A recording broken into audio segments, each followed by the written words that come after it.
বাংলার বাঘ রঘু ডাকাত। হ্যালো বন্ধুরা, কেমন আছেন সবাই? আশা করি সকলেই খুবই ভালো আছেন। আর মাত্র কিছুদিন পরে আসতে চলেছে সুপারস্টার দেবের সিনেমা রঘু ডাকাত। ইতিপূর্বে এই সিনেমার টিজার ইউটিউবে প্রকাশ পেয়েছে। আজকে আমরা কথা বলবো সদ্য মুক্তিপ্রাপ্ত দেবের রঘু ডাকাত সিনেমার অফিসিয়াল টিজার নিয়ে।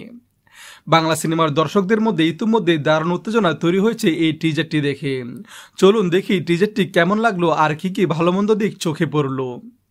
টিজারের শুরুতেই আমরা দেখতে পাই ভয়ঙ্কর সিনেমাটিক আবহ, লোককথা, বিদ্রোহ আর ডাকাতির গল্প একসাথে মিশে গেছে এই টিজারে। দেবকে এখানে পুরো ভিন্ন রূপে দেখা যাচ্ছে, একজন বিদ্রোহী বীর ডাকাত রঘু এর চরিত্রে। টিজারের ঝলকে পাওয়া যায় গ্রাম, মাটির ঘর, লোকগান আর লড়াইয়ের তীব্রতার। কস্টিউম ডিজাইন আর লোকেশনগুলো একেবারেই সিনেমাটিক, যেন দর্শক সরাসরি ইতিহাসের পাতা থেকে উঠে আসা এক জগতে ঢুকে পড়েছে। ভিজুয়াল ছিল দারুণ, কালার গ্রেডিং আর সিনেমাটোগ্রাফি টপ ক্লাস মনে হয়েছে। দ্বিতীয়ত দেবের লুক আর বডি ল্যাঙ্গুয়েজ একেবারেই নতুন, দর্শকেরা তাকে এইভাবে খুব কমই দেখেছে।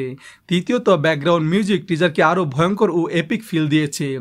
সব মিলিয়ে টিজারটাও অনেক বড় কিছুর আভাস দিচ্ছে, তবে কিছু দুর্বল দিকও চোখে পড়েছে। প্রথমত, অনেক কিছু ঝলক দেখানো হলো, গল্পটা ঠিক কিভাবে এগোবে সেটা বোঝা যায়নি, কিছুটা কনফিউজিং মনে হয়েছে। দ্বিতীয়ত, বিএফএক্স আর অ্যাকশন সিনগুলো কিছু জায়গায় একটু আর্টিফিশিয়াল লাগতে পারে। তৃতীয়ত, দেবকে যতটা ভয়ঙ্কর দেখাতে চেয়েছে সেটা কি দর্শকের কাছে পুরোপুরি পৌঁছাবে কিনা সেটা নিয়ে এখনো প্রশ্ন থেকে যাচ্ছে।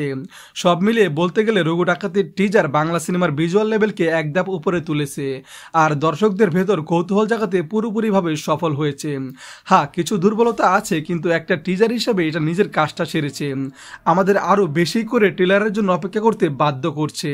তো বন্ধুরা, টিজারটি দেখে আপনার কেমন লাগলো কমেন্ট করে জানাতে ভুলবেন না, আর ভিডিওটি ভালো লাগলে একটা লাইক দিয়েন। পাশে থাকার জন্য ধন্যবাদ।